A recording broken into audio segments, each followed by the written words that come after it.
Masters. ఈరోజు మనం ఎంచుకున్నటువంటి అంశం ఏంటంటే ధర్మో రక్షతి రక్షిత అనేటువంటి ఒక గొప్ప అద్భుతమైనటువంటి అంశాన్ని మనం ఎంచుకున్నాం మాస్టర్స్. దీని గురించి ప్రతి ఒక్కళ్ళు కూడా అర్థం చేసుకోవాల్సినటువంటి అవసరం చాలా ఉంది. ఆధ్యాత్మికంగా మనం ఈ యొక్క భూక్షేత్రంలో మనం ఎదగాలంటే ఏంటంటే విషయం మీద అవగాహన చాలా అవసరం. ఎందుకంటే మనం ఏదైనా సరే చిన్నప్పటి నుంచి పుట్టి పెరిగినప్పుడు ప్రతిదీ కూడా మనకి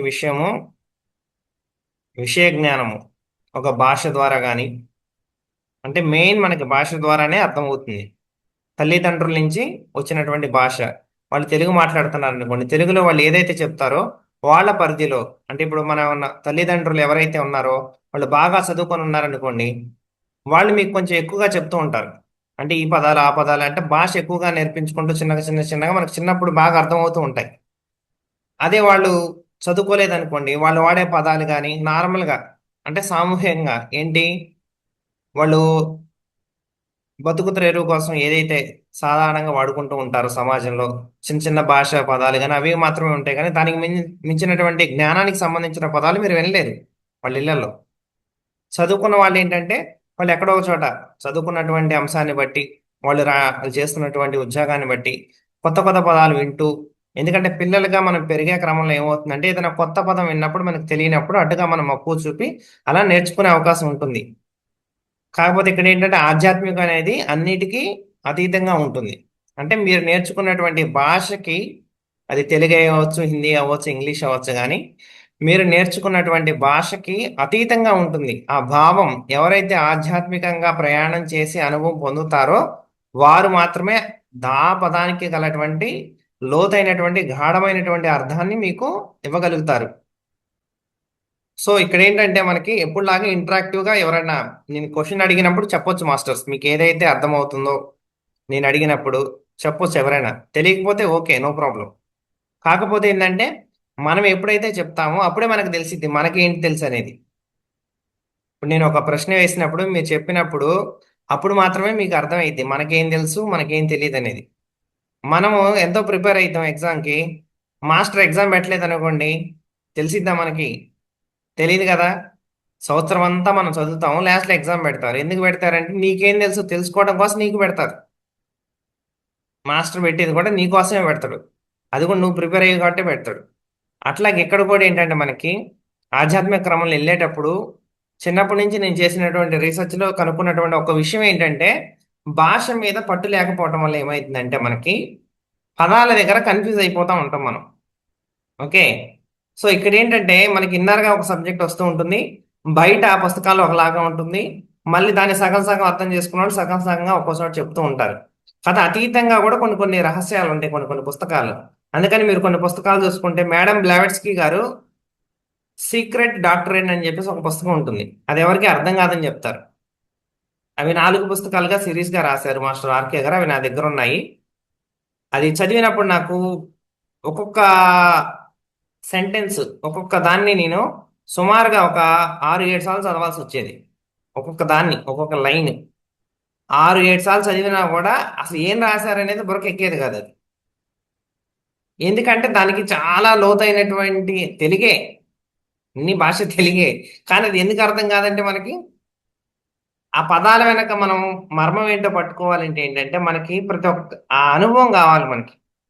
నేను ఎందుకు చెప్తున్నానంటే మనకి ఇన్నర్గా ఎప్పుడు మెసేజెస్ వస్తాయి అంటే మనం విన్నది వేరు, మనం చదువుకున్నది వేరు, మనకు వచ్చే మెసేజెస్ వేరుగా ఉంటాయి. మనం ఎప్పుడు దీనికి సంసిద్ధంగా ఉండాలంటే ఇప్పుడు మనం రెడీ చేసుకున్నాం ఎలాగంటే ఒక సబ్జెక్ట్ చెప్పుకోవాలనుకోండి, ఇప్పుడు మనం ధ్యానం చేసాం ఒక 2 నిమిషాలు, రెడీగా మనం రెడీ చేసుకున్నాం, మనం ప్రిపేర్ చేసుకున్నాం. అలాగే నేను చెప్పే సబ్జెక్ట్ ఏంటంటే ధర్మో రక్షిత రక్షిత అంటే తెలుసుకుంటాం మనం. కానీ ఒక సబ్జెక్ట్ ఎలా వస్తుంది మీకు, అంటే ఒక సబ్జెక్ట్ మీకు ఎలా అర్థమవుతుంది అంటే మీరు నేర్చుకున్నంతా వదిలేయాలి ఫస్ట్. మనం చిన్నప్పుడు అంతా నేర్చుకున్న దానంతా తీసుకెళ్లి అటక మీద పెట్టినప్పుడు మీరు ఖాళీగా ఉన్నప్పుడు మాత్రమే మీలోకి కొత్త సబ్జెక్ట్ అనేది వస్తుంది. మీరు ఎంటీగా ఉన్నప్పుడు మనం తెలిసినట్టుగానే మనం ఎప్పుడు కూడా ఉండి ఉంటే ఆ కొత్త సబ్జెక్ట్ రావడానికి ఆస్కారం ఉండదు. సో ఎప్పుడు కూడా మనం ఏంటంటే అలర్ట్గా ఉండాలి, కొత్తగా రెడీగా ఉండాలి, కొత్త కొత్త సబ్జెక్ట్ వస్తూ ఉంటుంది మన లోపలికి. సో ఇప్పుడు మనకి ఫస్ట్ నాకు తిరుమలకి వెళ్ళినోళ్ళు ఇప్పుడు మన జూమ్లో ఇప్పుడు వింటున్న వాళ్ళు నాకు తెలిసి అందరూ కూడా ఆల్మోస్ట్ తిరుపతి అయితే వెళ్ళే ఉంటారు కదా. వెళ్ళారు అందరూ. ఉమ్. తిరుమల వెళ్ళినప్పుడు మనకి ఒక చోట నుంచి ఆంజనేయ స్వామి గుడి ఉంటుంది అక్కడ. అక్కడి నుంచి మనం నుంచొని చూస్తూ ఉంటే మెయిన్ గుడి వైపు ఒక చిన్న బోర్డు పెట్టి ఉంటది, ధర్మో రక్షతి రక్షిత అని. చూసారా? తిరుమలలో తిరుగుతున్నప్పుడు ఒకసారి నేను అట్లే బయట పైనుంచి ఇట్లా చూస్తా ఉంటే నాకు అది కనపడ్డది, ధర్మో రక్షతి రక్షిత అని వచ్చింది. ఓకే, అది అయిపోయింది, అక్కడ చూశాను వదిలేశాను నేను. తర్వాత వెళ్ళి ఎక్కడ కూర్చుంటే నాకు ఆ సబ్జెక్టు ఏమొచ్చిందంటే, జనరల్గా ధర్మో రక్షతి రక్షిత అంటే ఏంటి మీనింగ్?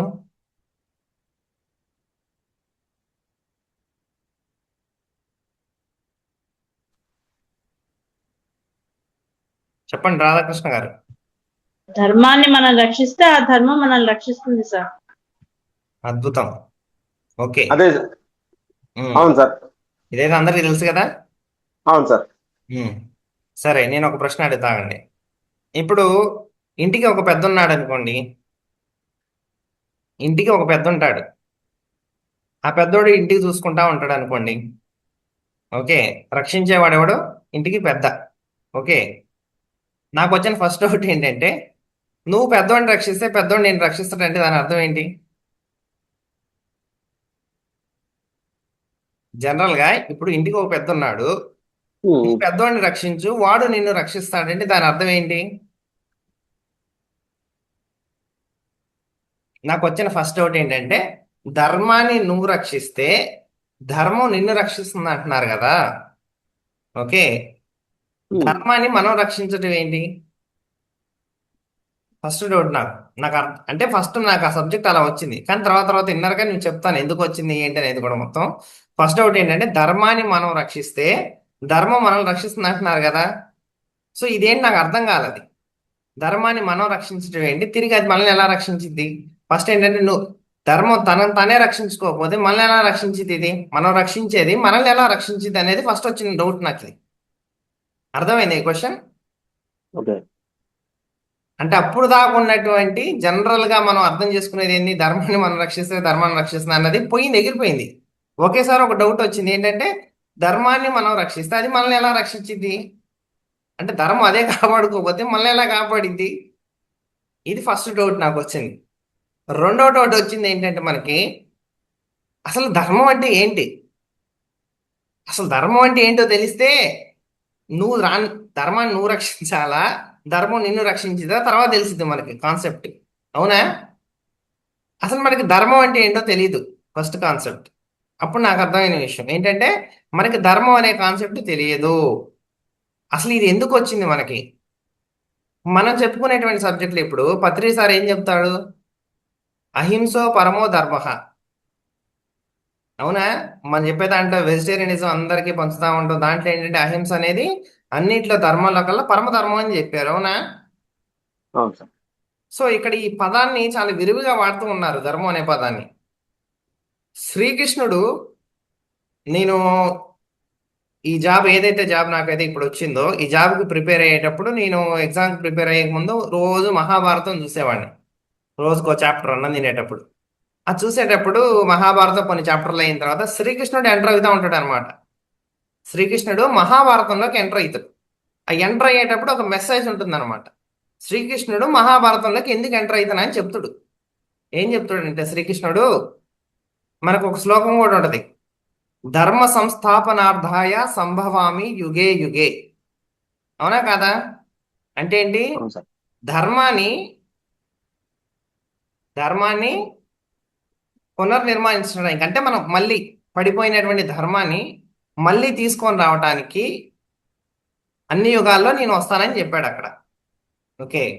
సత్యం అనేది సత్యం అనేది ఒకటే ఉంటుంది, ధర్మం అనేది మారుతూ ఉంటుంది. మా- ఇదే కదా మన సబ్జెక్టు. సత్యం అనేది ఒకటే, ధర్మం అనేది కాలానికి అనుగుణంగా మారుతూ ఉంటుందని చెప్తాడు. అక్కడ ఏంటంటే, కృష్ణుడు ఎంటర్ అయ్యేటప్పుడు మహాభారతంలో ఎవరికి వాళ్ళకి తెలిసిందే ధర్మం అని పెట్టుకుంటారన్నమాట. ఆ టైంలో భీష్మ పితామహుడు ఒక ప్రతిజ్ఞ చేసి, ఓకే, కౌరవుల వైపు నేను హస్తినాపురం అది ఉంటుంది కదా రాజ్యం, నేను దానికి ఎప్పుడు కూడా నిలబడి ఉంటాను నా జీవితాంతం అని చెప్పి ఒక మాట ఇస్తాడు. ఏం జరిగినా సరే, ఎన్ని అన్యాయాలు జరుగుతున్నా సరే, నేను ఇచ్చిన మాట తప్పకూడదు కదా అని చెప్పేసి భీష్మ పితామహుడు ఎప్పుడు కూడా అటే ఉంటాడు వాళ్ళకల్లే. అంటే ఇప్పుడు ఏంటి, అక్కడ ఎన్ని అన్యాయాలు జరుగుతున్నా సరే నీ మాట ఇచ్చా కదా అంటే నా సొంతంగా. ఇప్పుడు ఆయన ఏం చేస్తున్నారంటే నేను ఇచ్చిన మాట తప్పుతుందేమో అన్న దాంట్లోనే ఆలోచిస్తున్నారు, కానీ భీష్మ పితామహుడు ఇది తప్పితే ఏంటి అనే దానికి వెళ్ళట్లేదు బయటికి. అప్పుడు శ్రీకృష్ణుడు లాస్ట్ లో చెప్తాడు అనమాట ఇవన్నీ కూడా. కురుక్షేత్ర యుద్ధం జరిగేటప్పుడు అందరికీ ఒకటి చెప్తా ఉంటాడు, అసలు ఏం చేశారు మీరు అందరూ అని చెప్పేసి. అసలు ధర్మం దేని మీద ఆధారపడి ఉంటుంది అని చెప్తాడు అనమాట. ధర్మం అనేది కరుణ మీద ఆధారపడి ఉంటుంది, అది దానికి పునాది అని చెప్పేసి చెప్తా ఉంటాడు.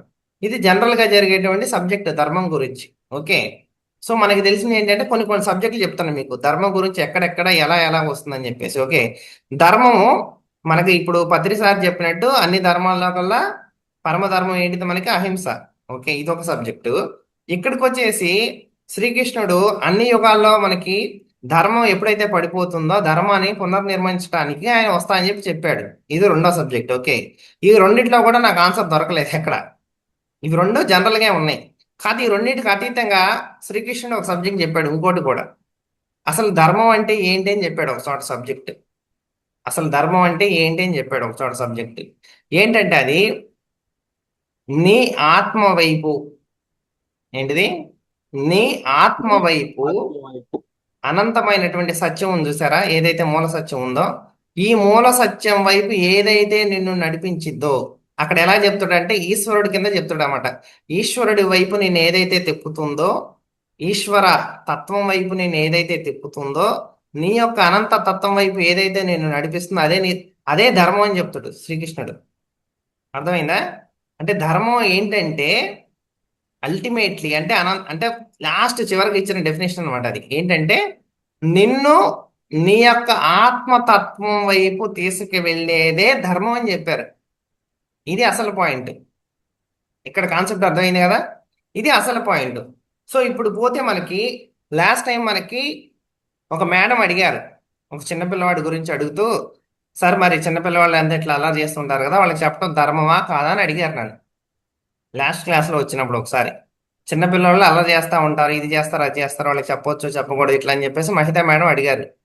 అప్పుడు నేను చెప్పాను ఒక పెద్ద సబ్జెక్ట్ మేడం, ధర్మం అంటే ఏంటి, ధర్మం ఎందుకు వచ్చింది సమాజంలో, అసలు ధర్మంగా ఇప్పుడు మనకి ఈ సబ్జెక్ట్ ఎందుకు ఇంపార్టెంట్ అంటే, మీకు చాలా మంది ధ్యాన సాధన చేస్తూ ఉంటారు, అన్ని ప్రాక్టీస్ చేస్తూ ఉంటారు కదా, చేసినప్పుడు కొన్ని కొన్ని డౌట్లు వస్తూ ఉంటాయి మధ్యలో. దానికి మన వాళ్ళందరూ ఏం ఆన్సర్ ఇస్తారంటే, మేడం మీ ధర్మం మీరు చేయండి, సార్ మీ ధర్మం మీరు చేయండి, మాస్టర్ మీ ధర్మం మీరు చేయండి అని చెప్తా ఉంటాం. అసలు మనకి ధర్మం అనే కాన్సెప్ట్ పర్టికులర్ అంటే డీప్గా అర్థం కాలేదనుకోండి మాస్టర్స్, మనకి అది అర్థం కాదు. సో ఇప్పుడు ఏంటంటే శ్రీకృష్ణుడు చెప్పిన దాని ప్రకారం మనకి ధర్మం అంటే ఏంటంటే మనని అనంతమైనటువంటి సత్యం వైపు తీసుకెళ్లేది ఏదైతే ఉందో అదే ధర్మం ఫస్ట్. ఓకే. ఇప్పుడు పోతే మనకి సమాజంలో ధర్మంగా కొన్ని కొన్ని పెట్టారు పాయింట్స్. అంటే ఏంటి చూడండి చెప్తా. ఇప్పుడు సపోజు మన సబ్జెక్ట్లోనే మాట్లాడుకుందాం. ఒక వైఫ్ అండ్ హస్బెండ్ ఉన్నారు, భార్య భర్త ఉన్నారు. భార్య భర్తకి ఏదైతే చేయాలో గృహస్థాశ్రమ ధర్మంలో ఏదైతే చేయాలో అన్నీ కూడా పరిపూర్ణంగా నిర్వర్తిస్తూ అన్నీ చేస్తూ ఉంది. అయినా సరే భర్త ఒప్పుకోవట్లేదు విషయాలన్నీ కూడా. అయినా సరే చికా పెడుతూ ఉన్నారనుకోండి, మనం ఏం చెబుతాం, మేడం మీరేం పట్టించుకోవద్దు. ఒక లెవెల్ దాటిన తర్వాత ఏం చెప్తాం మనం, మీ ధర్మం మీరు చేశారా లేదా అంతవరకు అని చెప్తాం. మనం రోడ్డు మీద పోతా ఉంటాం, ఒక బెగ్గర్ కనిపిస్తాడు, వాడికి సహాయం చేయాలనిపిస్తుంది, మనకి మనకి ఎంతో ఇవ్వాలనిపిస్తుంది, మన దగ్గర అంత ఉండదు డబ్బులు. అప్పుడు ఏం చేస్తాం మనం, మనకి తగినంత వరకు మనం ఇస్తాం. అవునా? ₹1 ₹2 ₹10 మనం ఇవ్వగలిగేది ఇస్తాం. దాని తర్వాత నువ్వు బాధపడితే ఎట్లుండిద్ది అది అవసరం లేదు. నీకు తోచినంత, నీకు చేతనైనంత నీ ధర్మం నువ్వు చేసావా లేదా? అవునా? నీ ధర్మం నువ్వు చేసావు. పిల్లల్ని పెంచుతూ ఉంటారు, పెంచే క్రమంలో వాళ్ళు పత్రిసారి చెప్పారనమాట, ఎవరి మీద కూడా మనకి హక్కు లేదు, నీ పిల్లలు కాదు, నువ్వు పెంచడం వరకే నీ ధర్మం అన్నారు. అవునా? సో ఈ పెంచుతూ మనం పెంచిన తర్వాత వాళ్ళు ఏ జాబ్ చేయాలి, ఎక్కడ పెళ్లి చేసుకోవాలి, ఎక్కడ స్థిరపడాలి, ఎక్కడ ఏం చేయాలనేది కూడా వాళ్ళంతా కూడా వాళ్ళ యొక్క ఇష్టం. వాళ్ళు ఏ ఫుడ్ తీసుకోవాలి ఇవన్నీ కూడా ఏంటంటే మనం చెప్తాం, కానీ ఎవరి మీద కూడా ఫోర్స్ చెయ్యం, ఓన్లీ కేవలం చెప్తాం. ఇది ఎందుకు ధర్మం అంటే ధర్మం అంటే ఇదే ఎందుకు అయిందంటే, నువ్వు సపోజ్ ఇలా చేయకపోతే ఏమైతే చెప్తా చూడండి. ధర్మం అనేది ఎందుకు పెట్టారు అసలు సంఘంలో, సొసైటీలో ధర్మం అనే కాన్సెప్ట్ అసలు ఎందుకు వచ్చిందనేది చెప్తున్నా నేను. ఇది దీనికి అర్థమైతేనే ఈ లింకులన్నీ అర్థమైతే మనకి. ఇప్పుడు నువ్వు సపోజ్ ఒక భార్య ఉంది, ఫస్ట్ ఎగ్జాంపుల్ చెప్పుకున్నట్టు, ఒక భర్తగా అన్ని పనులు చేసింది, ఇంకా కూడా భర్త అదంటండి ఇదంటండి అనుకుని ఇవి ఇంకా బాధపడుతూ బాధపడుతూ ఉంటే ఎవరిని ఎవరు హింసించుకున్నట్టు? మనల్ని మనమే హింసించుకున్నట్టు కదా ఫస్ట్, అవునా కాదా? రెండవది, వాళ్ళ ఇంట్లో సిచ్యువేషన్ అంతా కూడా ఇంకా ఈ యొక్క నెగిటివ్గా వెళ్ళిపోతూ ఉంటుంది. ఇప్పుడు వాళ్ళని వాళ్ళు హింసించుకుంటూ అక్కడ సపోర్ట్గా ఉన్నా సరే సరే, మనం ఇంకా కూడా ఎంత చేసినా కూడా అంతే ఉండటం వల్ల దానివల్ల ఏంటంటే ఆ ఎక్స్పెక్టేషన్ ఏదైతే బుద్ధుడు చెప్పాడు మనకి, మనం అదంతా కూడా నిరాశకి గురి చేసి మనల్ని ఏదైతే ఆశిస్తున్నాం కదా, మనం ఆశించేదంతా కూడా నిరాశకి గురి చేసి ఇవన్నీ కూడా ఏమైతాయి అంటే మనము ఎప్పటికీ కూడా మన యొక్క ఆత్మస్థితి అనే కాన్సెప్ట్కి మనం చేరుకోలేము జీవితంలో. అసలు నువ్వు ఆ బంధం పెట్టుకుంటే, ఇప్పుడు అంతా చేసి నువ్వు మీ సార్కి అంతా చేశారు, ఒక మేడం ఉన్నారు ఆ సార్కి అంతా చేశారు, అయినా సరే వాళ్ళ సార్ అన్నీ ఉన్నాడు, ఈ మేడం పట్టించుకుంటా ఉంటే జీవితం అంతా కూడా ఇక్కడ ఈ బంధంలోనే కరిగిపోద్ది. కానీ ఇంకా లోపలికి తనని తాను తెలుసుకునేటువంటి స్థితి ఎప్పటికీ రాదు వాళ్ళకి. ఒక పిల్లవాడు ఉన్నాడు, వాడిని పెంచుతూ పెంచుతూ నువ్వు వాడిని పెంచావు, వాడి పెళ్లి చేయాలి, పేరెంటాలు చేయాలి, అమ్మాయిలకి అట్ల దద్ద తీర్చాలి, ఇవన్నీ చేస్తూ ఉంటారు, అన్నీ చేస్తూ ఉంటారు. కానీ ఇంకా ఒక స్థాయికి మించి మీరు వెళ్ళారనుకోండి, అది బంధము వ్యామోహంగా మారిపోయి ఆ బంధం మిమ్మల్ని కృంగదీసిద్ది. అది తీయటంలో ఏమైందంటే అసలు నువ్వు ఆత్మ పదార్థంగా కిందకు వచ్చినోడివి, నువ్వు శరీరంగా మాయలో పడిపోయి, అంటే శరీరంగా మాయలో పడిపోయి బంధము నీకు వ్యామోహంగా మారిపోయి అసలు నీ యొక్క ఆత్మస్థితిని నువ్వు ఎప్పటికీ తెలుసుకోలేవు. ధర్మం అనేది ఒకటి లేకపోతే సమాజంలో, ధర్మం అనేది ఎవరికి ఎందుకు పెట్టారంటే, నిన్ను నువ్వు ఆత్మస్థితిలో పైనుంచి కిందకు వచ్చేటప్పుడు నిన్ను నువ్వు కాపాడుకోవడం కోసం నువ్వు పెట్టుకున్నటువంటి రూల్స్ ఇవన్నీ. ధర్మం అనేది నీకు ఏది తెలియనప్పుడు, ఫస్ట్లో నాకు స్టార్టింగ్లో కాల్స్ చేసినప్పుడు చాలా మంది నన్ను అడిగేవాళ్ళు, అన్నీ సందిగ్ధంగా ఉంది, నాకు అసలు ఏం చేయాలో తెలియట్లేదు, నాకు ఏం చేయాలో పాల్పోవట్లేదు ఈ సిచ్యువేషన్ అన్నప్పుడు నేను చెప్పాను, ఏం అవసరం లేదు, నీ ధర్మం ఏంటో నువ్వు అది చేసి వదిలేయని చెప్తా. నీ ధర్మం ఏంటో నువ్వు చేసి దాన్ని వదిలేసేయని చెప్పేవాడిని. ఈ ధర్మం అనే కాన్సెప్ట్ ఎలా రూపుదిద్దారంటే సంఘంలో, అది ఒక సిచ్యువేషన్ అయినా అయి ఉండొచ్చు, ఒక పరిస్థితి అయి ఉండొచ్చు, ఇంట్లో పరిస్థితి అయినా అయి ఉండొచ్చు, ఒక బంధం అయి ఉండొచ్చు, ఒక వ్యామోహం ఏదైనా అయి ఉండొచ్చు. మీరు ధర్మాన్ని పట్టుకొని పోతే ఏమవుతుందంటే మీరు ఆత్మస్థితికి దగ్గర అవుతారు. ఓకే, మీరు ఎప్పుడైతే ధర్మాన్ని వదిలేస్తారో అవి మీకు బంధాన్ని తీసుకొచ్చి పెడతాయి.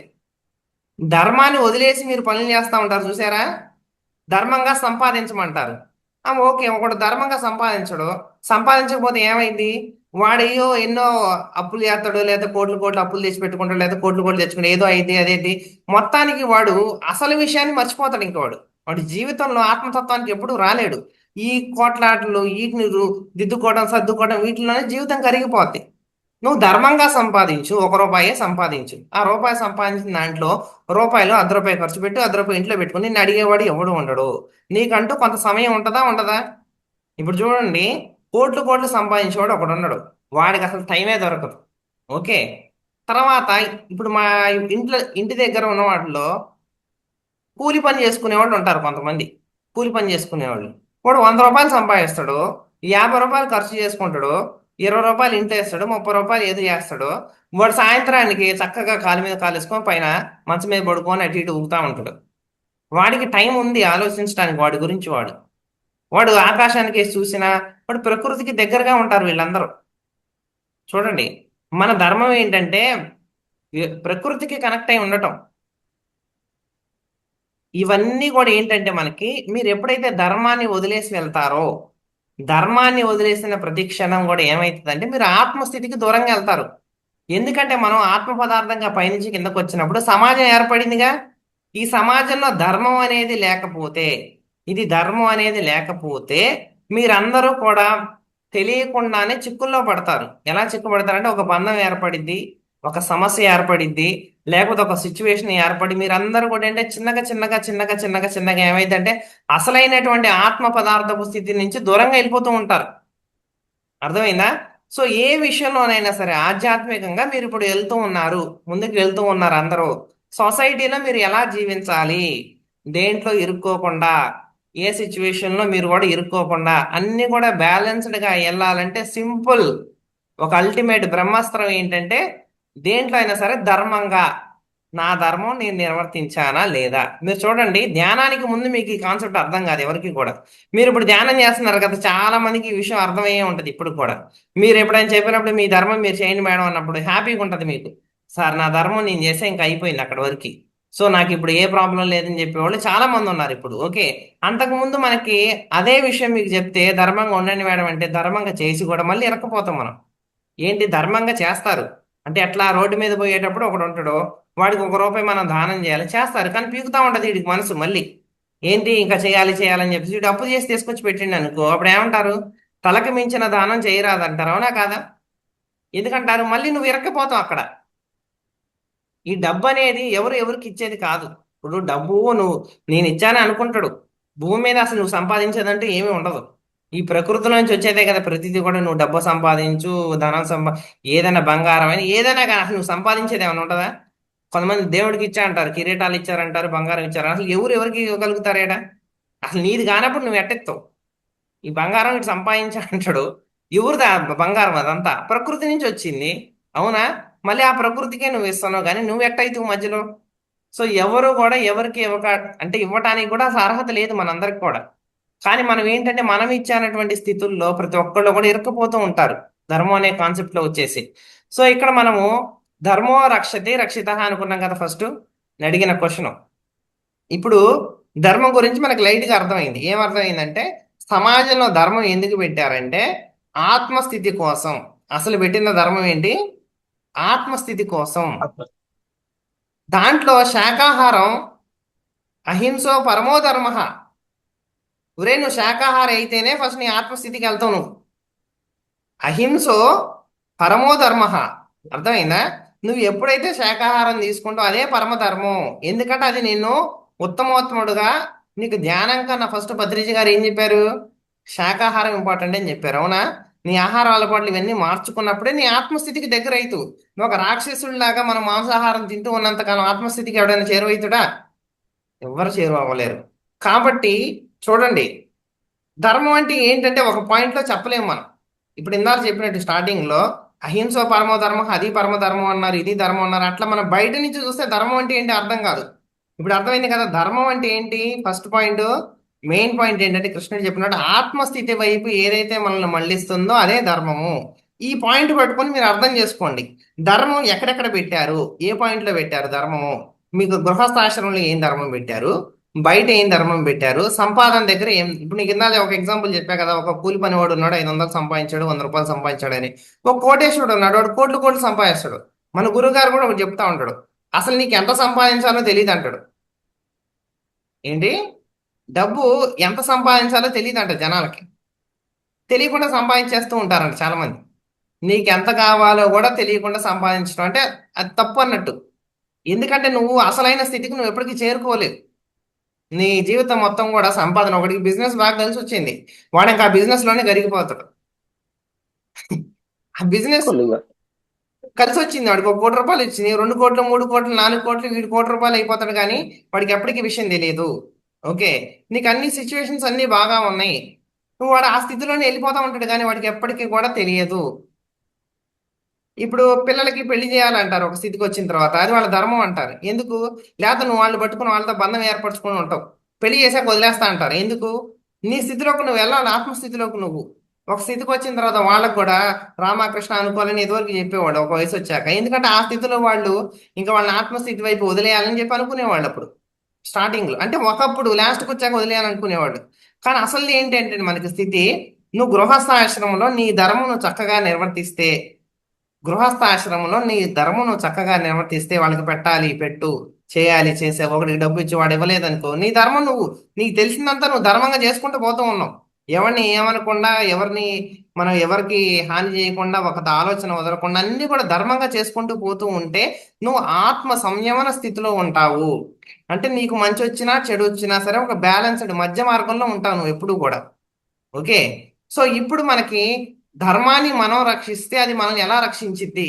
ధర్మాన్ని రక్షించడం అంటే ఏంటి ఇక్కడ కాన్సెప్ట్?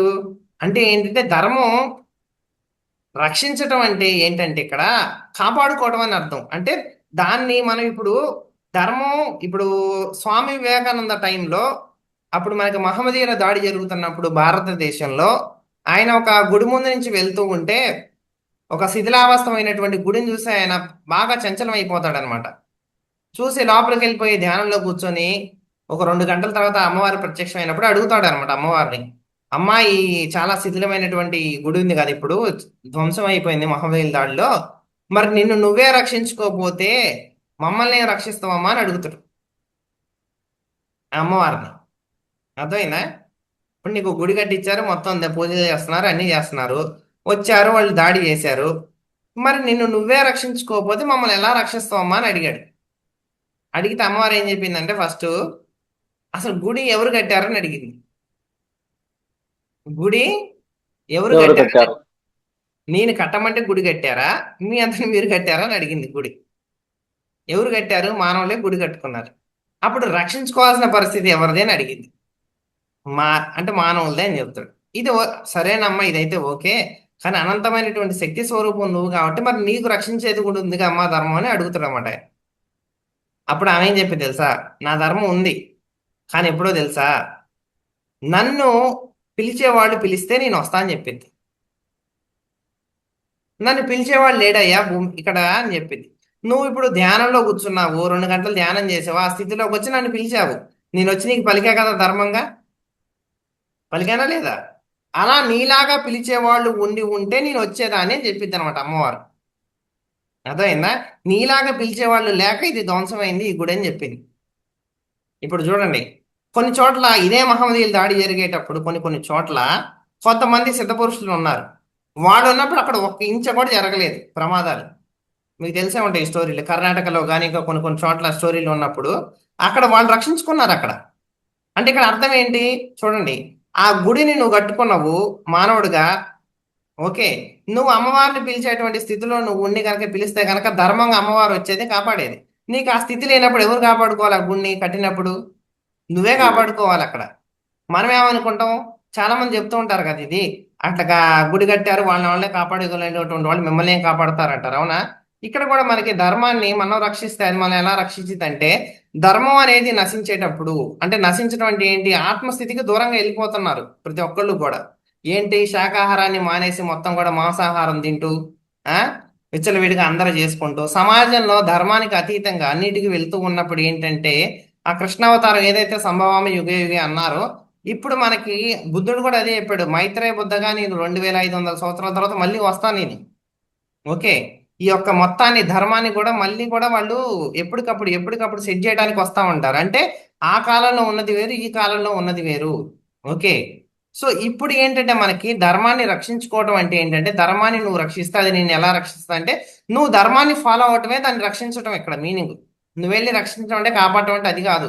నువ్వు ధర్మాన్ని ఫాలో అవుతున్నారు, మీరు అందరూ ఇప్పుడు శాకాహారం ఫాలో అవుతున్నారు కదా, శాకాహారం తింటూ తింటూ మీరు ఏం చెప్తున్నారు, శాకాహార ప్రచారానికి వెళ్తున్నారు బొడ్లు పట్టుకొని, అవునా కదా? శాకాహార ప్రచారానికి వెళ్ళినప్పుడు శాకాహారము అమృతాహారం, శాకాహారం యోగుల ఆహారం, శాకాహారం మనందరి ఆహారం, దేవుళ్ళ ఆహారం అని చెప్పి అందరికీ ప్రచారం చేస్తున్నావా లేదా? మనం మన ధర్మాన్ని నిర్వర్తిస్తూ ధర్మాన్ని ప్రచారం చేస్తున్నావా లేదా? అందరం కూడా ధర్మాన్ని చిన్నగా కాపాడటం ద్వారా, అంటే ధర్మాన్ని మళ్ళీ మనం కాపాడటం ద్వారా ఏమైందంటే, అందరూ శాకాహారులు అయిపోయారు, అందరూ ధ్యానులు అయిపోయినప్పుడు చివరికి అది ఎవరికి ఉపయోగపడిద్ది? మనకే ఉపయోగపడిద్ది అది. నువ్వు ధర్మాన్ని కాపాడుతూ ఉంటే ఇప్పుడు దానివల్ల ఏమైందంటే, నువ్వు నీ ఆత్మస్థితికి తొందరగా వెళ్ళిపోతావు.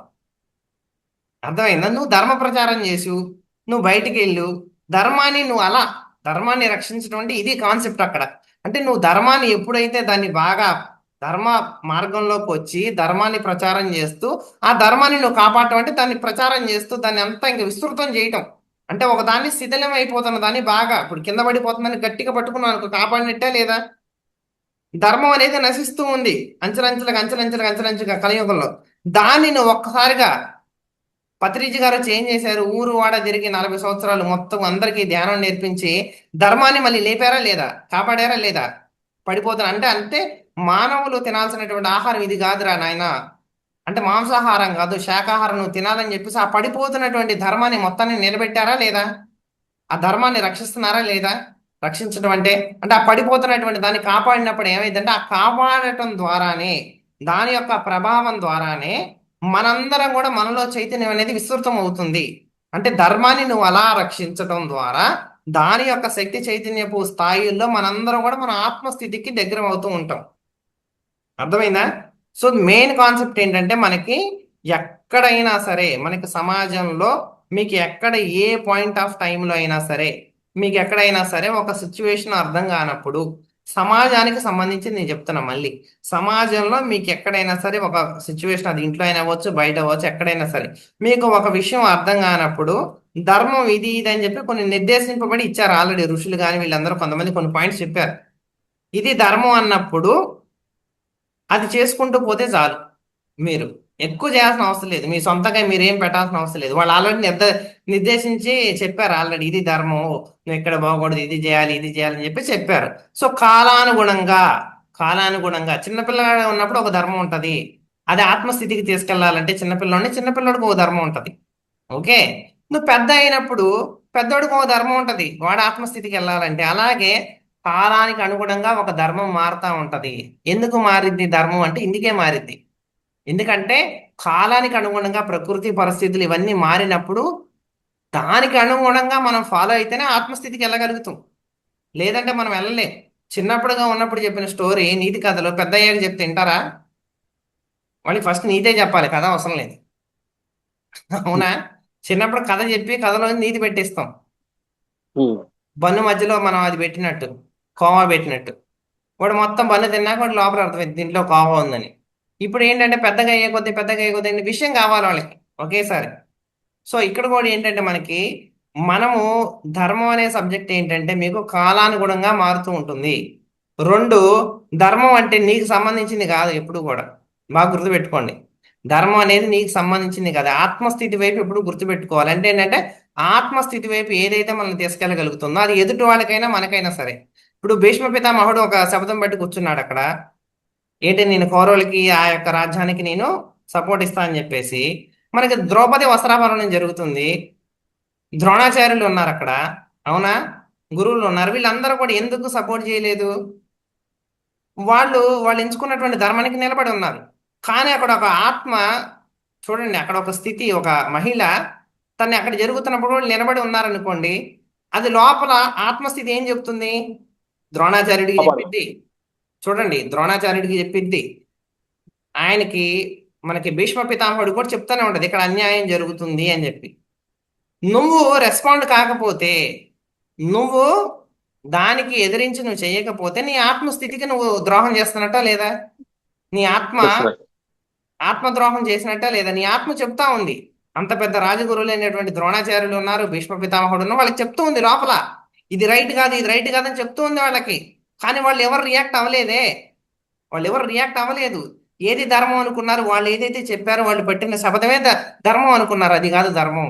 నీ ఆత్మస్థితి వైపు ఏదైతే మళ్ళించిద్దో అదే ధర్మం.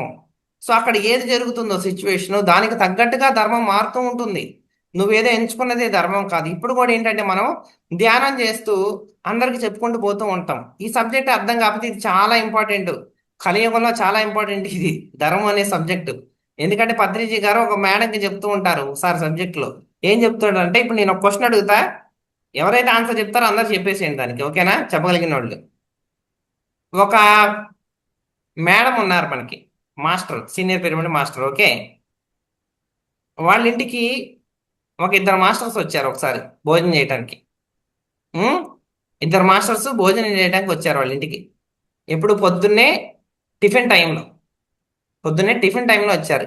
ఏమకి ఒక చిన్న మనవరాలు, వాళ్ళ ఇంట్లో వాళ్ళ సారు, తర్వాత వాళ్ళ కొడుకు, వీళ్ళని ఆఫీసుకి పంపించాలి. ఈ మనవరాలను ఎత్తుకొని ఒక చంకలో చిన్నగా దోశ వేసుకుంటూ మేము అటు ఇటు తిరుగుతూ అంతా బిజీగా ఉండే టైం అన్నట్టు. పొద్దున్నే మన జూమ్లో ఉంటుంది చూసారా టైము, అట్లా 7 ఆ టైం లాంటిది అనమాట ఇదంతా. సో ఈ టైంలో వాళ్ళిద్దరు వచ్చారు మాస్టర్స్. వచ్చినప్పుడు వాళ్ళకి టిఫిన్లు వేసి పెట్టాలి ఈమె. టిఫిన్ వేసి పెట్టాలి. సో ఆల్రెడీ ఈమె చాలా బిజీగా ఉందన్నమాట లోపలంతా. సరే, అంతా పనులన్నీ చూసుకున్న తర్వాత వాళ్ళకి టిఫిన్ వేసి పెట్టింది, చక్కగా తిన్నారు. దోశలు వేసింది, ఉప్మా పెట్టింది, మొత్తం తిన్నారనమాట. వాళ్ళు వెళ్ళిపోయారు.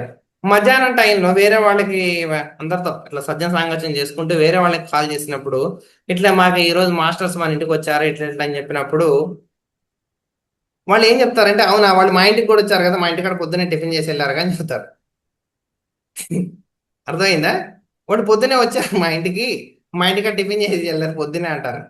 ఈమెకు ఆల్రెడీ చాలా బిజీగా ఉండేటువంటి స్కెడ్యూల్ అయినా ఈ టైంలోకి వచ్చి వీళ్ళు ఇక్కడ కూర్చున్నప్పుడు వాళ్ళకి ఇప్పుడు టిఫిన్ పెట్టడం ధర్మమా కాదా చెప్పండి. దీనికి ఆన్సర్ చెప్పండి మీరు. వాళ్ళకి టిఫిన్ పెట్టాలా వద్దా, ధర్మమా కాదా? ఇంటికి వచ్చారు, ఇప్పుడు వీళ్ళకి పెట్టాలా వద్దా, ఏది ధర్మం ఏది కాదు చెప్పండి. చెప్పొచ్చు, ఎవరికి తోచిన ఆన్సర్ వాళ్ళు చెప్పొచ్చు. పెట్టాలి. ఓకే, లీలా కుమారి గారు వంట వండుతారు కాబట్టి పెడతారు అందరికి. అద్భుతం. ఎస్, రాధికా మేడం ఎస్ అన్నారు. ఇంకా చెప్పండి. కంపల్సరీ పెట్టాలి. కంపల్సరీ పెట్టాలి. అద్భుతం. ఇంకా ఇంకా రావాలి ఆన్సర్స్. ధర్మం పెట్టాలి. పెట్టాలి. ఎస్ ఎస్, ధర్మం పెట్టాలి సార్. ధర్మం పెట్టాలి. అద్భుతం.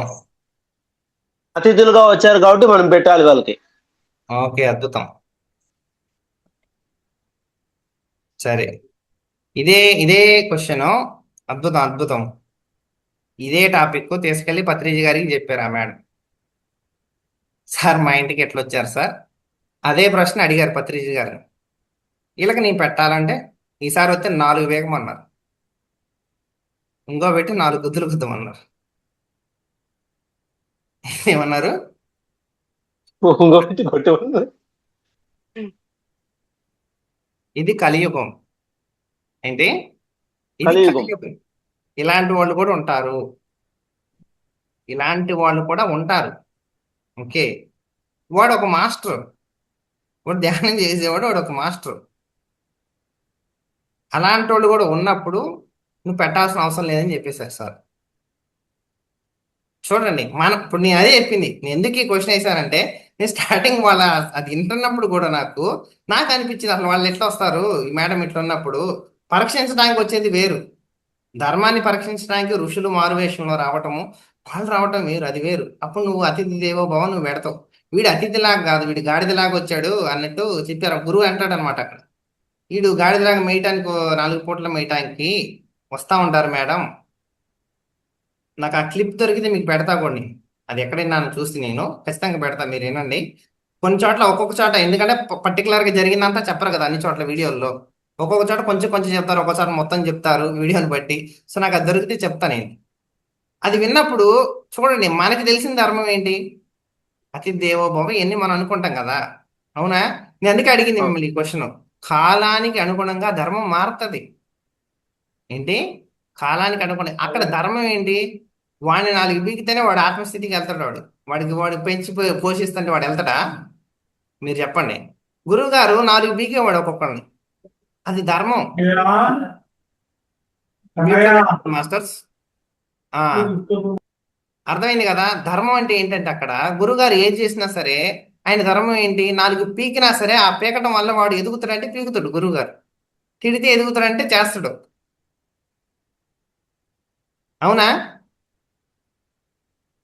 అయమాత్మ బ్రహ్మ ఎవరో పెట్టారు, న్యాయం మారుతుంది ధర్మం మారదని చెప్పేసి. టర్మినాలజీ నేను చెప్పింది అదే ఫస్ట్ స్టార్టింగ్ లో కూడా. మనకి పదాల దగ్గర మనం ఎక్కువ కూడా కన్ఫ్యూజ్ అవుతా ఉంటామని చెప్పేసి. ఓకే, మనకేంటంటే మన సబ్జెక్టులు ఏం చెప్తారంటే ఆధ్యాత్మికంలో ధర్మం మారుతుంది సత్యం మారదంటారు. అవునా? నేను నేర్చుకున్న సబ్జెక్టులో అయితే అదే, ధర్మం మారుతుంది సత్యం మారుతుంది. సత్యం మారు. ప్రాపంచికంలోకి వచ్చేసి ఇప్పుడు మాస్టర్ అది ఏదో పెట్టారు నాకు, న్యాయం మారుతుంది ధర్మం మారదని చెప్పేసి. అలా అయి ఉండొచ్చు, కానీ నేను నేర్చుకున్న సబ్జెక్టులు ఏంటంటే ధర్మం ఖచ్చితంగా మారుతుంది, కాలానుగుణంగా ధర్మం మారుతుంది, ఏ కాలానికి తగ్గ ధర్మం ఆ మారుతుందని చెప్తారు. ఓకే, సో అక్కడ నేను ఆ టాపిక్ విన్నప్పుడు సార్ చెప్పినప్పుడు మరి అది ఎట్లా? మరి ఇదే టాపిక్ మళ్ళీ ఇంకోటి ఏం చెప్పారు తెలుసా సారు? ఒకసారి జరిగినప్పుడు మనకి కట్టాల పిరమిడ్ కడుతున్నారు కదా, స్టార్టింగ్ టైంలో కట్టాల పిరమిడ్ కట్టేటప్పుడు అక్కడ ఉన్నటువంటి చుట్టుపక్కల ఉన్న వాళ్ళందరూ వచ్చి కూడా అక్కడ ఏదైనా కన్స్ట్రక్షన్ చేసేటప్పుడు వస్తువులన్నా తీసుకుపోవటము, లేదా ఏదైనా జరిగినప్పుడు అన్ని తీసుకొని వెళ్ళిపోవటము, భోజనాలకు రావటం, ఏదో అంత హడావుడిగా జరిగేదంట అక్కడ ఉన్న వాళ్ళంతా. ఆ చుట్టుపక్కల ప్రాంతాల వాళ్ళందరూ. సార్ ఎవరిని ఏం అనద్ అంటే వాళ్ళని ఏం అనొద్దనేవాడంట ఎవరిని కూడా. ఎందుకంటే వాడికి ఎవడికి ఏం లేవురా అందుకే తీసుకెళ్తున్నారు వాళ్ళు. ఓకే, పోనివ్వండి. ఇక్కడ చూడండి, వీళ్ళు రెండోసారి తినడానికి వస్తేనే వీళ్ళకి పెట్టొద్దన్నారు. అలాంటి వాళ్ళు వస్తే అక్కడ వాళ్ళందరూ వచ్చి ఏదైనా వస్తువులు తీసుకెళ్తున్నా సరే, అక్కడంతా దొంగతనాలు జరుగుతున్నా సరే, అన్ని పోతున్నా కూడా వాళ్ళకి లేవు అక్కడ. వాడికి లేవు, వాడు తీసుకెళ్తున్నాడు, తీసుకెళ్ళనివ్వండి అన్నట్టు ఆ జరిగిన కన్వర్జేషన్ కూడా ఒకటి చెప్తారనమాట. అంటే అక్కడ ధర్మం వేరు, ఇక్కడ ధర్మం వేరు. సో అల్టిమేట్గా ఏంటంటే మనకి అర్థం కావాల్సింది, మీరు ఒక శాకాహార ర్యాలీకి వెళ్ళి అహింసా ధర్మాన్ని ప్రచారం చేస్తున్నా సరే, ఒక ఇంట్లో గృహస్థ ఆశ్రమంలో ఉండి మీ ధర్మాన్ని మీరు నిర్వర్తిస్తున్నా సరే, మీరు ఒక క్లాస్ పెడుతున్నారు, జూమ్ క్లాస్కి ఇప్పుడు మేడం పెడుతున్నారు, ఆ మాస్టర్ని తీసుకొని రావాలి, అది మేడం ధర్మం. అది ఎవరిని తీసుకెళ్ళింది ఆత్మస్థితికి అంటే మేడంనే తీసుకెళ్ళింది. ఒక సేవ చేస్తూ ఉంటారు ఒక ఆశ్రమంలో ఒక మాస్టర్, వాళ్ళ ధర్మం వాళ్ళు నిర్వర్తిస్తే, అంటే ఎవరి ధర్మం వాళ్ళు నిర్వర్తిస్తే వాళ్ళ ఆత్మస్థితి వైపు అది తీసుకెళ్ళిద్ది. అంటే మీ ధర్మాన్ని మీరు పరిరక్షించుకుంటే ఆ ధర్మం మిమ్మల్ని లోపలికి తీసుకెళ్ళిద్ది అని అర్థం. ధర్మో రక్షతే రక్షిత అంటే మీ ధర్మాన్ని మీరు కాపాడుకుంటే మీ ధర్మం మిమ్మల్నే కాపాడిద్ది. ధర్మం అంటే కాపాడుకునేది, దానికి అట్లా లేదన్న స్థితి అని కాదు. దాన్ని కాపాడుకోవడం ఏంటంటే ఫాలో అవ్వటం అని అర్థం. అక్కడ మీనింగ్, అక్కడ అసలు మీనింగ్ అంటే ఏంటంటే మీరు ఆ ధర్మాన్ని రోజు చేయటం అంటే మన అహింస. ఇప్పుడు మనం శాకాహారాన్ని ఫాలో అవుతున్నాం కదా రోజు, ఇలా చేయటం చేయటం చేయటం, అది ఫాలో అవటం వల్ల దాన్ని రక్షిస్తున్నాం మనం శాకాహార ధర్మాన్ని. సో దాని ప్రకారం మనం వెళ్తూ వెళ్తూ వెళ్తూ ఉండటం వల్ల మానవుల్లో చైతన్యంలో మార్పు రావటం వల్ల శాకాహారం ద్వారా చిన్నగా ఆత్మస్థితుల వైపు ఆ సమాజం మారి సాంఘిక ప్రజ్ఞ ఏదైతే ఇదంతా సామాజిక అంటే ఒక సామూహికంగా ఏర్పడినటువంటి ఒక స్థితుల్లో చైతన్య స్థితులన్నీ మారిపోయి సత్యయుగం వైపు వెళ్తూ ఉంటుంది అంటారు ప్రపంచం మొత్తం కూడా. కాబట్టి మనకేంటంటే నెక్స్ట్ టైం మీరు ఎక్కడికి వెళ్ళినా సరే దీనికి ధర్మానికి సంబంధించి పలు రకాలైనటువంటి డెఫినేషన్స్ చాలా చోట్ల ఉంటాయి మీకు. కాకపోతే అల్టిమేట్లీ నేను కనుక్కున్నటువంటి రీసెర్చ్లు ఏంటంటే నాకు వచ్చినటువంటి సబ్జెక్ట్లో నాకు ఇన్నర్గా వచ్చినటువంటి క్వశ్చన్, నాకు వచ్చినటువంటి ఆన్సరు, నేను కనుక్కున్న విషయం ఏంటంటే నాకు అప్పటి నుంచి కన్ఫ్యూషన్స్ మొత్తం పోయింది ధర్మం మీద. నేను వెళ్ళిపోతా ఎక్కడైనా వర్క్ దగ్గరికి వెళ్ళానా నా ధర్మం ఏంటి నేను చేసి వస్తా అంతే. నాకు మించి నేను వేరే లోక కళ్యాణానికి వెళ్ళినప్పుడు నా వర్క్ వేరే వాళ్ళు చేయడానికి వచ్చారనుకో అది వాళ్ళ ధర్మం. నేను ఇటు వచ్చా కాబట్టి వాళ్ళ ధర్మం వాళ్ళు నిర్వర్తించడానికి వచ్చారు, నా ధర్మం నిర్వర్తించడానికి నేను వెళ్ళిపోతా అంతవరకే. ఆ టయానికి మీరు వచ్చి కూర్చున్నారు ఏదైనా క్లాస్ చెప్పాలని చెప్పేసి, అక్కడ ఏ సబ్జెక్ట్ రావాలో అది ప్రకృతి పరంగా వస్తుంది. ఒకసారి నేను క్లాస్ చెప్పినప్పుడు ఒక జూమ్లో చెప్పే మాస్టర్ నేను తప్ప ఎవరు లేరు అక్కడ, ఇద్దరం ఉన్నాం. చెప్పే మాస్టర్ నేనే. నా ధర్మం ఏంటి, ఆయన క్లాసుకి పిలిచారు నేను పోయా, నేను చెప్పడం వరకే. దీన్ని విశ్లేషించేది మైండ్. ఏంటి, ఎవరు లేరు కదా అవన్నీ కాదు, నేను పిలిచారు నువ్వు క్లాస్కి వెళ్ళావు చెప్పావు నువ్వు, అంతవరకే నీ ధర్మం. దాంట్లో ఎవరు వచ్చారు ఎవరు రాలేదు ఇవన్నీ నీకు కాదు. క్లాసుకి పిలుస్తారు ఒక మాస్టర్, నిన్ను వెళ్తావు, ఎంతమంది వస్తారంటే 50 మంది వస్తారంటారు, నువ్వు పోయాక అక్కడ 5గురే వస్తారు, నువ్వు ఇదేంటి మేడం 50 మంది వస్తారు, నీ పని కాదు అది. నీ ధర్మం ఏంటి, నువ్వు క్లాస్ చెప్పడం నీ ధర్మం, నువ్వు అరేంజ్ చేసేది నీ ధర్మం కాదు. సో అర్థం చేసుకోవాలి ఈ సిచ్యువేషన్. అంటే మనం లేనిపోయినటువంటి బంధాలు పెట్టుకోకూడదు ఎక్కడా కూడా. ఒక ఒక్క ఇంచ కూడా మనకి ధర్మానికి ఒక్క ఇంచు అవతలేసినా సరే బంధం ఏర్పడింది. ధర్మం అంటే ఏంటో తెలియనప్పుడు ధర్మానికి ఒక్క అడుగు అవతలేసినా బంధం ఏర్పడతా ఉంటది చిన్నగా, మనసు వచ్చేసిద్ది. ధర్మాన్ని దాటి పనిచేసేది మనసు, ధర్మం యువతలు పనిచేసేది మొత్తం కూడా ఆత్మస్థితి వైపు ఉండిద్ది. అంటే ఆత్మస్థితుల్లో మీరు ఎప్పుడు ఉంటున్నారో ఆ శక్తి ఉంటుందో మీరు ధర్మం చెప్పంగానే చేసుకుంటూ పోతా ఉంటారు ఈజీగా. మీరు ధర్మం చేస్తున్నా ఆత్మస్థితికి దగ్గర అవుతారు, మీరు ఆత్మస్థితికి దగ్గరగా వస్తున్నా ధర్మాన్ని చేయగలుగుతారు ఈజీగా, అదే ధర్మం అయిపోద్ది. అట్లా అట్లా అట్లా చిన్నగా చిన్నగా చిన్నగా చిన్నగా ఏంటంటే మీ జీవితంలో ప్రతి ఒక్క విషయంలో కొన్ని కొన్ని విషయాల్లో మీకు అసలుకి ఏ డెసిషన్ అంటే ఏ నిర్ణయం తీసుకోవాలో అర్థం కాదు. మీకు ఏం అర్థం కాదు, ఒక సిచ్యువేషన్ ఇరకపోయినట్టు అనిపిస్తుంది. అది ఒక ఫ్యామిలీ సిచ్యువేషన్ అయినా డబ్బు దగ్గర, మీకు అసలు ఏం అర్థం కాదు. మీరు హ్యాపీగా ఉండగలగాలంటే, అంటే మీరు స్థిరంగా ఉండగలగాలంటే నా ధర్మం నేను చేశానా లేదా, నా ధర్మం నేను చేశానా లేదా అన్నది మీకు పాయింట్ మీకు అర్థమైంది అనుకోండి. ఇది ఎంత బాగా అర్థమైద్దో మీకు ఈ విషయం, ధర్మం అంటే ఏంటనేది ఎంత బాగా అర్థమైద్దో, అసలు ధర్మం అనేది ఎందుకు పెట్టారు సంఘంలో, ధర్మం అంటే ఏంటి, ధర్మం ఎందుకు ఆత్మస్థితి వైపు మనల్ని తీసుకెళ్తుంది, ధర్మాన్ని దాడితే ఎలా బంధం ఏర్పడుతుంది అనే విషయం మీకు ఎప్పుడైతే అర్థమైందో అప్పుడే మీరు ఫాలో అవ్వగలుగుతారు. అంతేగాని మిమ్మల్ని వచ్చి మీరు ధర్మం ఇట్లా చేయండి, మీరు మీ ధర్మం మీరు చేయండి, మీ ధర్మం మీరు చేయండి అంటే మీకు అర్థం కాదు. అది చేసి కూడా మళ్ళీ ఇరకపోతారు బంధాల్లోకి. ధర్మంగా ఉంటారు మళ్ళీ బంధంలో ఇరకపోతారు. సో ఇప్పుడు మనం బంధంలో ఇరకపోకుండా ఉండాలంటే అంటే ధర్మం వరకు చేయటం. ధర్మం అంటే ఒక లైన్, ఒక గీత, ఒక గీత. ఏం గీత అంటే అది ఆత్మస్థితికి యువతల అవతల రెండింటిని వేరు చేసేదే ఈ ధర్మం. ఇది మారుతా ఉంటది ఈ గీత అప్పుడప్పుడు కాలానికి అనుగుణంగా. ఒక్కోసారి వెనక్కి వస్తుంది, కొంచెం ముందుకు పోతుంది. సత్యలోకంలో ఇప్పుడు మీరు సత్యయుగంలో ఉన్నప్పుడు 1000 సంవత్సరాలు ఒక ధ్యానం చేయాల్సి వచ్చేది. ఇప్పుడు మనకి మన సేత్ బాలకృష్ణ గారు ఉన్నారు మాస్టర్.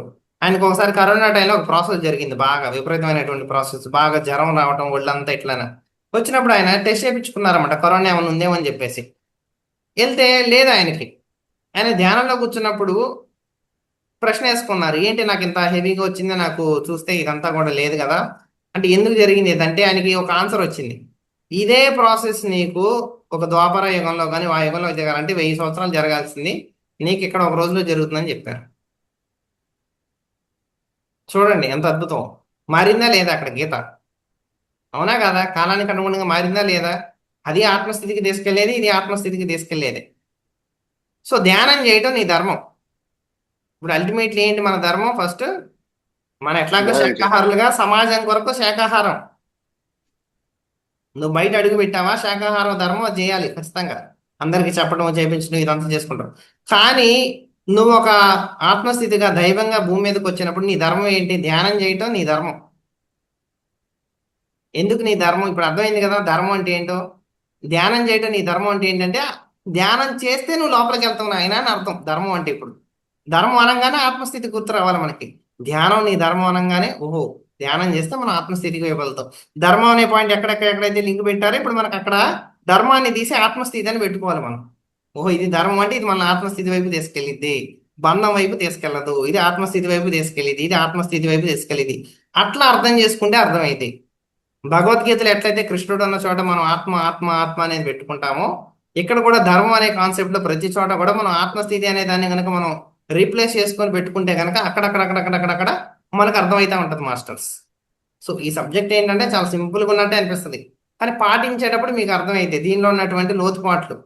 ఎందుకంటే జనరల్గా అనిపిస్తుంది ఈ సబ్జెక్టు. మీకు సబ్జెక్టులో చాలా రకాలు ఉంటాయి. చాలా హయ్యర్ సబ్జెక్టు అసలు బుర్రకు ఎక్కదు. అది ఎక్కినట్టు ఏదో మన స్క్రూ బిగించినట్టు చాలా సింపుల్గా అనిపిస్తుంది. అంటే సబ్జెక్టు చాలా సింపుల్గా ఉండే కొద్దీ చాలా హైగా ఉంటుంది అని అర్థం. అది ఎక్కదు బుర్రకి. చాలా సింపుల్గా ఉందంటే సబ్జెక్టు చాలా హై సబ్జెక్ట్ అని అర్థం. పత్రిక గారు చెప్పే ప్రతి సబ్జెక్టు కూడా చాలా హైగా ఉండేది, కానీ చాలా సింపుల్ వర్డ్స్లో చెప్పేవాళ్ళు కాబట్టి అంత తొందరగా అది అర్థమయ్యేది కాదు. అర్థమైనట్టే అనిపించేది కానీ అర్థమయ్యేది కాదు, ఎందుకంటే చాలా సింపుల్గా చెప్పేవాళ్ళు ఆయన. మనకి ఏంటంటే హ్యూమన్ మైండ్కి, మనిషి యొక్క మెదడుకి ఏంటంటే చాలా కాంప్లెక్స్గా చెప్పాలి సబ్జెక్ట్ ఎప్పుడు కూడా. దానివల్ల ఏమైందంటే అది ప్రత్యేకమైన పదజాలం వాడి ఒక ప్రత్యేకంగా చెప్పినప్పుడు మాత్రమే అది ఒక ప్రత్యేకంగా తీసుకునేది. కానీ సాధారణమైన భాషలో చెప్పినప్పుడు ఏంటంటే అది తెలుసు అన్న ఫీలింగ్లో వెళ్ళిపోద్ది. ఓకే, సో మనం ఎప్పుడైతే ఈ తెలుసు అన్న ఫీలింగ్లోకి వచ్చేసామో మనకు అసలు విషయం అర్థం కాదు. సో ఇక్కడ ఏంటంటే కాన్సెప్ట్, దీంట్లో 2 రకాల సబ్జెక్టులు ఇప్పుడు మనం చెప్పుకుందాం ఈరోజు. ఫస్ట్ ఆత్మస్థితి వైపు నువ్వు ధ్యానం చేయగా వెళ్ళినప్పుడు నీకు కొత్త సబ్జెక్టు నీకు ధ్యానంలో నీకు వస్తాయి. మీ అందరికీ, నాకే కాదు మీకే కాదు అందరికీ వస్తాయి సబ్జెక్టు. ఇప్పుడు నాకు ఎట్లయితే ధర్మాన్ని నువ్వు రక్షించేది ఏంటి, ధర్మం నేను ఎలా రక్షిస్తాను, అసలు ధర్మం అంటే ఏంటి, సమాజంలో ధర్మం ఎందుకు పెట్టారు, అసలు ధర్మం ఎందుకు మారింది, ఎక్కడ మారింది, ఎలా మారింది, ధర్మాన్ని ఎందుకు పాటించాలి మనం, అహింస పరమో ధర్మం అన్నారు, వాళ్ళు అది ధర్మం అన్నారు, వీళ్ళు అసలు ధర్మాన్ని విచ్చలవిడిగా వాడుతున్నటువంటి ఈ పదం గురించి మనకు అవగాహన లేదు. సో లేనప్పుడు ఎవరో వచ్చి చెప్తారు నువ్వు ధర్మం చేయను ఆయన అంటారు. చివరికి చిన్నప్పుడు గుడిలో కూడా నేను గుడికి వెళ్ళేటప్పుడు ఆ మెట్లు ఎక్కేటప్పుడు కూడా ఆయన అయ్యా ధర్మం చేయండి అంటాడు. నాకు అప్పుడు కూడా డౌట్, ఈ ధర్మం చేయమంటాడు ఇదేంది, డబ్బులు కదా ఇవ్వాల్సింది మనం, ధర్మం చేయండి అంటాడని చెప్పేసి తర్వాత దాని గురించి కూడా రీసెర్చ్ చేస్తే అప్పుడు ఏమర్థం అనేది, అది దాన ధర్మం. ఏంటి అది దాన ధర్మం. అయ్యా దాన ధర్మం చేయండి అయ్యా అని అనలేడు కదా వాడు. అంత పెద్ద పదం దానం ఎగరగొట్టి ధర్మం చేయండి అయ్యా అన్నాడు.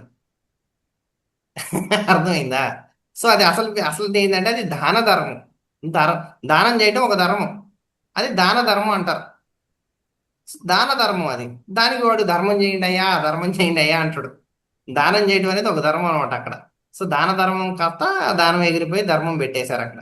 సో నాకు అర్థమయ్యేది కాదు అది చిన్నప్పుడు ఆ కాన్సెప్ట్ కూడా. చూడండి మరి అట్లా నువ్వు ధర్మం చేయటం అంటే ఏంటి, వాడు ఆత్మ న్యూన్యత స్థితిలో ఉన్నాడు అనుకోండి, అక్కడ నువ్వు వాడికి దానం చేయడం వల్ల నువ్వు ఎదుగుతూ ఆ తృప్తి వల్ల ఒకడికి నువ్వు సేవ చేస్తావు, ఆ సేవ చేసిన దానివల్ల ఎవరు ఎదుగుతారు? నువ్వే కదా ఎదిగేది. మనం నువ్వు దాచిపెట్టుకోవటం వల్ల నువ్వు ఆత్మస్థితికి వెళ్ళలేవు. చూడండి, ఎక్కడైతే ధర్మం ధర్మం పెట్టారు ఈ కాన్సెప్ట్లు అన్నీ కూడా ఆత్మస్థితిలో నువ్వు ఎదగడం కోసం పెట్టినయే. నువ్వు ఒకడికి సహాయం చేయాలి, ఒకరికి సేవ చేయాలి, ఒకరికి ఇది చేయాలి, అది చేయాలి, గురువుకు సేవ చేసుకోవాలి, దానం చేయాలి, నువ్వు ధ్యానం చెప్పాలి, ధ్యానం చేయాలి, ఇవన్నీ కూడా ఏంటి? ఆత్మస్థితి వైపు నేను తీసుకెళ్ళాయి. అదే ధర్మం.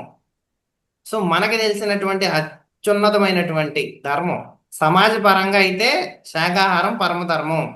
కానీ అన్నిటికన్నా మించినటువంటి ధర్మం, అత్యున్నతమ ధర్మం ఏంటంటే ధ్యానం చేయటం. ఓకే. సో అక్కడ దాన ధర్మం చేసినట్టు మనం ధ్యాన ధర్మం చేయాలి. అర్థమైంది అందరూ? సో ధ్యానం చేయాలి, ధ్యానం నేర్పించాలి అందరికీ. సో ఇదే అత్యున్నతమైనటువంటి ధర్మం. ధ్యానమే అన్నింటిలో కల్లా ఆత్మస్థితికి దగ్గరకు తీసుకెళ్లేటువంటి ధర్మం. కాబట్టి ధ్యానం ఎప్పుడైతే నేర్పిస్తామో, ఏది నేర్చుకుంటే ఇంకేది నేర్చుకోవాల్సిన అవసరం ఉండదు. సో ఇది అర్థమైనప్పుడు మనకి ఆటోమేటిక్గా మిగతా అన్ని కూడా మనం ఫాలో అయిపోతాం ఆటోమేటిక్గా. దీంట్లో ఒక్క దాంట్లో మనం స్క్రూ బిగించుకున్నాం అంటే మిగతా అన్ని ధర్మాలు మనమే ఆటోమేటిక్గా ఫాలో అవుతూ ఉంటారు మనోళ్ళు. ప్రతి దాంట్లో నువ్వు ఈ ధర్మం పాటించు, ఆ ధర్మం పాటించు అని చెప్పాల్సిన అవసరం లేదు. ఎందుకంటే డైరెక్ట్ తీసుకొచ్చి నేను ఆత్మస్థితిలో కూర్చోబెట్టారు కదా. మనకి కింద లెవెల్లో ఉన్నటువంటి ధర్మాలన్నీ కూడా ఆత్మస్థితికి తీసుకురావడం కోసమే చేసినాయి ఇవన్నీ. నువ్వు ఆటోమేటిక్గా ఆత్మస్థితిలో వచ్చి కూర్చున్నప్పుడు కింద ఇవన్నీ ఆటోమేటిక్గా నీకు ఫాలో అయిపోతావు. ఇప్పుడు ఆత్మస్థితిలో ఉన్న ప్రతివాడు ధర్మంగానే ఉంటాడు. వాడు లోపల దాని ప్రకారం వాడికి తెలుసు ఆత్మస్థితే కాబట్టి అది. సో వాడు ఎక్కడ ఇరుక్కోడు, ఆ బంధం ఉండదు. సో ఈ విషయాన్ని బాగా అర్థం చేసుకొని మనం ఏంటంటే ఈ సబ్జెక్ట్ని 1-2 సార్లు, 2-3 సార్లు అంతా కూడా విషయాన్ని బాగా అర్థం చేసుకోవాలి. ఒకసారికి అర్థం కాకపోయినా సరే మళ్ళీ వీడియో అప్లోడ్ చేస్తారు కాబట్టి 1-2 సార్లు వినాలి. ఆ విన్నప్పుడు ఈ నైట్ పూట ఏం జరిగిందంటే మనం వినేటప్పుడు మత్తుగా ఉంటుంది, చాలా మందికి వెళ్ళిపోతా ఉంటారు మెడిటేషన్లోకి. మళ్ళీ ఇది నిద్రపోయే టైం కదా కొంతమందికి. ఆ నిద్రపోయే టైంలో అలా అలా అలా సగం ముందుకి సగం వెనక్కి, సగం ముందుకి సగం వెనక్కి, కొన్ని పదాలు ఈ బ్రెయిన్లోకి, కొన్ని పదాలు ఈ బ్రెయిన్లోకి, అన్ని అమరికలు లేకుండా అటు ఇటు పోతా ఉంటాయి. ఆ నిద్రపోయినప్పుడు మీరు అటు ఇటు తిరిగినప్పుడు అవన్నీ సెట్ అవుతా ఉంటాయి. ఆ తెల్లారికి మళ్ళీ ఎక్కిద్ది సబ్జెక్ట్. ఓకే. సో కాబట్టి ప్రతి ఒక్కరు కూడా ఏంటంటే ఇప్పుడు అర్థమైనా అర్థం కాకపోయినా సరే ఈ సబ్జెక్ట్ అనే కాదు, ఏదైనా ఒక గొప్ప మాస్టర్ వచ్చారు, ఒక సబ్జెక్ట్ చెప్పారు మీకు, అది తెల్లారి మళ్ళీ రికార్డింగ్ పెడుతున్నారు కాబట్టి మాస్టర్స్ అందరూ కూడా ఆ వీడియో పెట్టుకొని వినండి చక్కగా. ఆ విన్నప్పుడు ఏంటంటే ఫస్ట్ టైం విన్నప్పుడు అర్థం కాని విషయాలు సెకండ్ టైంకి అర్థమవుతాయి. ఇప్పుడు చూడండి, చిన్నప్పటి నుంచి ఉన్నప్పుడు నాకు అర్థం కాని ధర్మో రక్షిత రక్షిత ఎప్పుడో ఒకసారి అర్థమైంది, అవునా? ఆ సబ్జెక్టు అది కూడా ఏంటి నాకు కానీ ఇప్పుడు అర్థమైందంటే మీకు కూడా అర్థమైంది అని అర్థం, అంతే. ఖచ్చితంగా. కాదు, మీరు ఆ టైం ఇవ్వగలగాలి. మీరు అర్థం చేసుకోవడానికి ఆ టైం ఇవ్వగలగాలి. మీకు మీరు ఆ టైం ఇచ్చినప్పుడే మీకు ఎక్కిద్ది. ఈ టైంలో ఏంటంటే వింటారు, లైవ్గా వినేది వేరు, రికార్డింగ్ వినేది వేరు. కాబట్టి వస్తారు చాలా మంది లైవ్లోకి వచ్చి వింటారు. బట్ మీరు ప్రత్యేకించి మీరు శ్రద్ధ పెట్టి మీరుగా వింటున్నారంటే రికార్డింగ్, అప్పుడు కూడా మీ శ్రద్ధను బట్టి మీకు అర్థమైంది సబ్జెక్టు. ఓకేనా? సో ఇంకొక 15 మినిట్స్ మనకి ఇచ్చిన టైంలో ఉంది కాబట్టి ఎవరన్నా ఏమైనా డౌట్స్ ఉన్నా కూడా అడగొచ్చు మాస్టర్స్. సంక్షిప్తంగా అయితే అది ధర్మం రక్షిత రక్షిత అంటే ఏంటంటే ఆత్మస్థితి వైపు తీసుకెళ్లేది. ధర్మము కాలానుగుణంగా మారుతుంది, ప్లస్ అది అల్టిమేట్లీ మనకి ఓవరాల్గా ఏంటంటే ఆత్మస్థితి వైపు తీసుకెళ్లేది అయితే నా యొక్క ప్రత్యక్ష అనుభవంలో నాకు అర్థమైనటువంటి సబ్జెక్ట్ అది. ఓకే. సో ఎవరికి ఏ డౌట్ అన్నా కూడా అడగొచ్చు మాస్టర్స్. Thank you.